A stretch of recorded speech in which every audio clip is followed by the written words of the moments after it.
રામાયણ બાલકાંડ દુહા 32 નામ રામ કો કલ્પતરુ કલિ કલ્યાણ નિવાસુ જો સુમિરત ભયો ભાંગતે તુલસી તુલસીદાસુ સિયાવર રામચંદ્ર કી જય પવન સુત હનુમાન કી જય।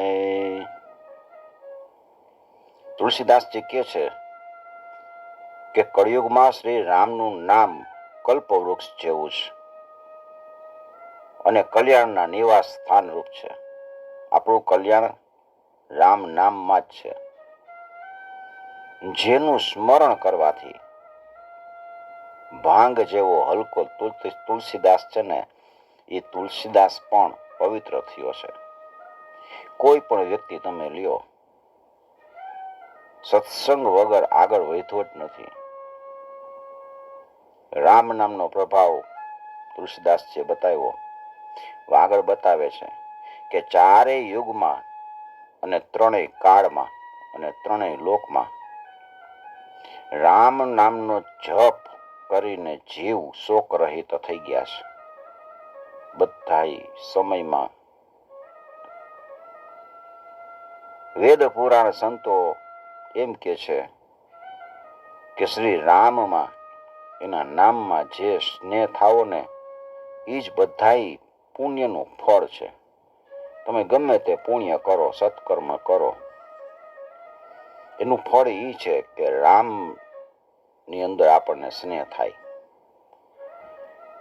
ચહુ જુગતિની કાલતી હુલોકા ભય નામ જપી જીવ બિશોકા વેદ પુરાણ સંત મત એહુ सकल सुकृत फल राम स्नेहु। પુણ્યનું ફળ ભૌતિક પદાર્થો મેળવવા એ નથી, પણ પુણ્યનું ફળ તો રામ નામમાં પ્રીતિ થવી, સ્નેહ થવો એ જ છે। સતયુગમાં તમે ધ્યાનથી ભગવાનને પ્રાપ્ત કરી શકતા। ધ્યાન પ્રથમ જુગ મખ બીધિ દૂજે, અને દ્વાપર યુગ આવ્યો ત્યારે યજ્ઞથી ભગવાનને પ્રાપ્ત કરી શકાતા। ત્રેતા યુગમાં યજ્ઞથી પૂજા થતી। દ્વાપર પરી તો સત પ્રભુ પૂજે, કલિ કેવલ મલ મૂલ મલિના, અને આ કળિયુગ તો પાપનું મૂળ છે। કેવલ મલ મૂલ મલિના, એ પાપ જ થાય।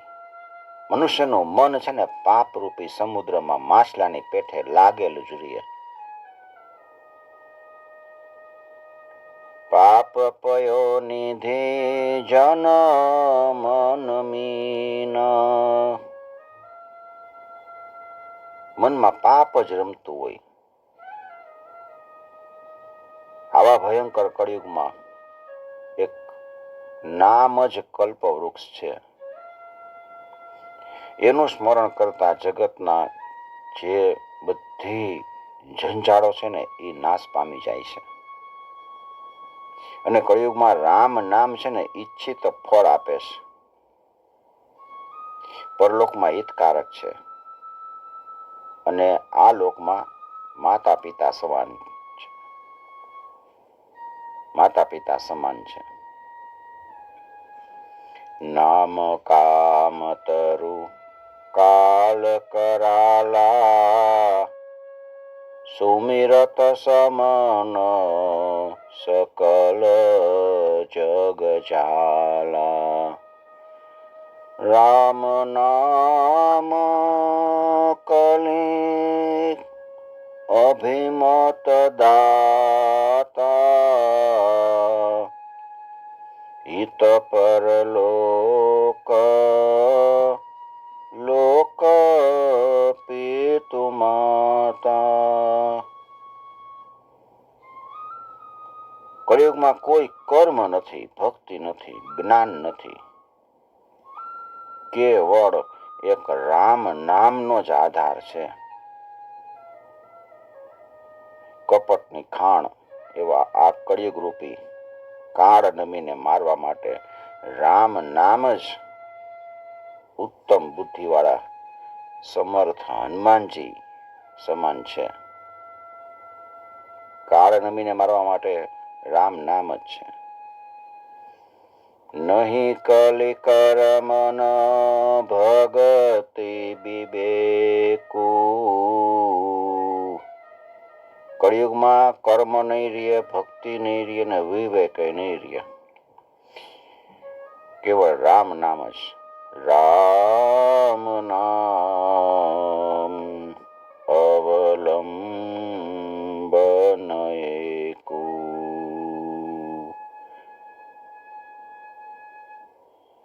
વિવેક નહીં રહે. હું કોણ છું? આપણું મૂળ આત્મ સ્વરૂપ છે. એ આત્મ સ્વરૂપનું જ્ઞાન એને વિવેક કહે. એ વિવેક નહીં રહે. થોડીક વાર રહીએ પાછો વયો જાય. તો એમાં એક જ રામ નામનો જપ કરે રાખો. રામ નામ છે ને એ નૃસિંહ ભગવાન સમાન છે.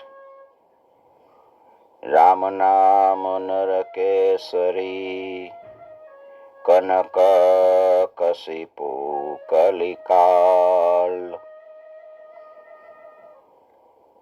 નૃસિંહ ભગવાન કળિક કાળ રૂપી દેવ શત્રુ હિરણ્યકશિપુનો વધ કરીને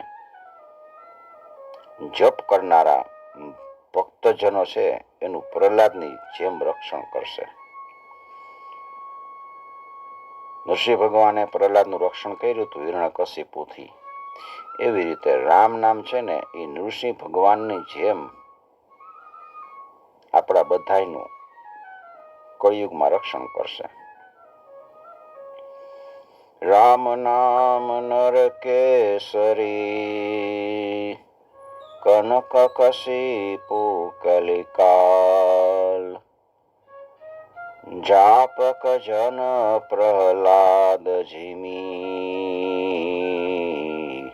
પાલી કલી પાલી દલી સુરસાલ. સિયાવર રામચંદ્ર કી જય. ભાવથી લ્યો કે કુભાવથી લ્યો, ક્રોધથી લ્યો કે આળસથી, કોઈ પણ પ્રકારે જપ કરતા બસ 10 દિશામાંથી મંગળ થાય. ગમે તે રીતે તમે જપ કરો. રામ નામનું સ્મરણ કરીને શ્રી રઘુનાથજીને મસ્તક નમાવી અને તુલસીદાસજી કહે છે કે હું એના ગુણની કથાઓ કવિતાઓ રચું છું. રામનું નામ લઈને કાર્ય કરે છે. કોઈ પણ કાર્ય કરો રામ નામનું સ્મરણ કરીને કરો.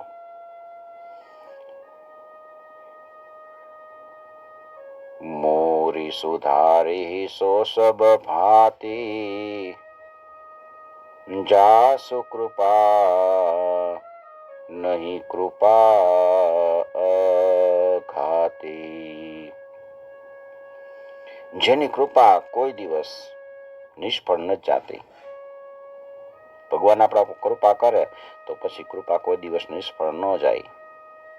એ રામ પ્રભુ મારી વાણીને સર્વ પ્રકારે સુધારી દેશે. રામ સુસ્વામી કુશેવ કુમોસો નિજ દિશી દેખી દયા નિધિ પોસો. રામ નામ રામ જેવા ઉત્તમ સ્વામી અને મારા જેવો ખરાબ સેવક, આ ઘણું અઘટિત છે, બરાબર ન કહેવાય. છતાંય રામ છે ને એ તો દયાનિધિ છે. એટલે એ રામજીએ પોતા તરફ જોઈ અને મને પોષ્યો છે. રામ મને મારું પોષણ કરે છે. લોકમાં વેદમાં ઉત્તમ સ્વામીની આ રીતિ છે. ઉત્તમ સ્વામી ઈ છે કે જે વિનયને સાંભળતા જ એ પ્રેમને જાણી લે છે. લોકહુ વેદ સુસાહિબ બીત રીતિ વિનય સુનત પહેચાનત પ્રીતિ. ધનવાન ગરીબ, ગામડિયો હોય, નગરવાસી, પંડિત, મૂર્ખ, આ બધા વિરોધી છે એકબીજાના. મલિન છે કોઈ વ્યક્તિ તો કોઈ વ્યક્તિ યશસ્વી છે.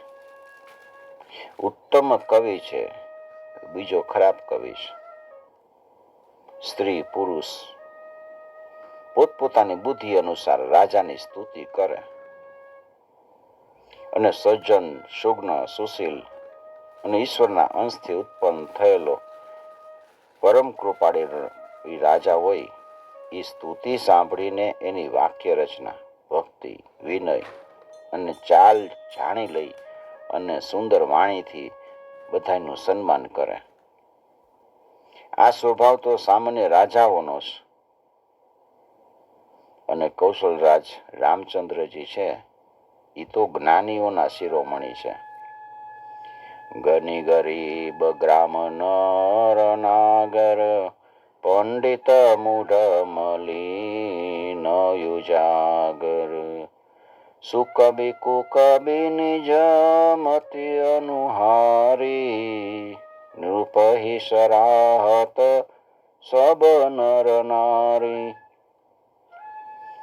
સાધુ સુજાન સુશીલ નૃપાલા ઈશ અંશ ભવ પરમ કૃપાલા સુનિ સન્માન હિ સબ હિ સુબાની ભનિતિ ભગતિ નતિ ગતિ પહેચાની. જો રામ પ્રભુ છે એ વિશુદ્ધ પ્રેમથી પ્રસન્ન થાય છે, પણ મારા કરતા વધારે મૂર્ખ અને મલિન બુદ્ધિવાળો કોણ હશે? રીજત રામ સ્નેહ નિસોતે કો જગમંદ મલિન મતિ મોતે. તોય જેણે પથ્થરોને તારી દીધા, જળમાં પથ્થર નાખ્યા સમુદ્ર સેતુ બાંધતી વખતે, અને વાનરો અને રીછને બુદ્ધિમાન મંત્રી બનાવ્યા, નકર વાનરો છે એની બુદ્ધિ કેટલી, તો રામજી એને મંત્રી બનાવ્યા. એ રામચંદ્રજી મારા જેવા સઠ સેવકની પ્રીતિને તથા રુચિને નભાવશે. સઠ સેવક કી પ્રીતિ રુચિ રખી હૈ રામ કૃપાલુ ઉપલ કિયે જલ જાન જેહી સચીવ સુમતિ કપિભાલુ. સર્વ લોકો છે ને મને શ્રી રામ પ્રભુનો સેવક કહે છે, અને હું એ વિના સંકોચે કેવડાવું છું. હું વિરોધ નથી કરતો. શ્રી રામચંદ્રજી આ ઉપહાસને સહન કરે છે. શ્રી સીતાપતિ રામચંદ્રજી જેવા સ્વામીનો તુલસીદાસ જેવો સેવક છે. રામનો સેવક તુલસીદાસ છે. ઓહુ કહાવત સબુ કહત, રામ સહત ઉપહાસ, સાહિબ સીતાનાથ સો, સેવક તુલસીદાસ. આ મારી બહુ જ મોટી ધૃષ્ટતા છે, દોષ છે. મારા પાપ સાંભળીને નરકમાંય, નરક છે ને એ નાક સંકોચે,